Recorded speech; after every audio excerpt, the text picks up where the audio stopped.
অনেক দিন পর তোমাদের সামনে আবারও একটা ছোট্ট ব্লগ নিয়ে হাজির হয়ে গেলাম। হ্যাঁ, সরস্বতী পুজোর ব্লগ। তবে পুজোটা হয়ে গেছিলো, জানো তো। আচ্ছা, তোমরা বলো তো মার মূর্তিটা কেমন হয়েছে ছোট্টর মধ্যে? আসলে আমার সিংহাসনটা তো ছোট, তাই মার মূর্তিটাও আমি ছোট এনেছি। শুরু থেকে তোমাদের সাথে কিছুই শেয়ার করতে পারিনি, কারণ ঠাকুরমশাই অনেক সকালে চলে এসেছিলো। আর ভাগ্নি আর আমি দুজনে মিলে পুজোর কাজকর্ম করেছি।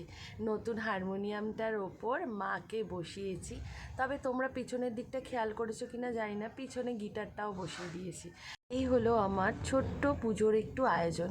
ব্যাস, বেশি কিছু করতে পারিনি।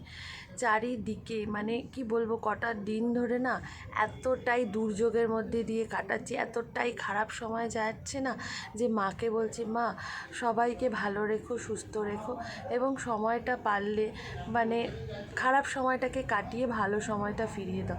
2026-এর শুরুটা বেশ ভালোই শুরু হয়েছিল, কিন্তু তারপরেই ঘটে গেল ছন্দপতন। এত খারাপ সময় যাচ্ছে না। চলো, ভিডিওটা কেমন লাগলো অতি অবশ্যই কমেন্টস করো।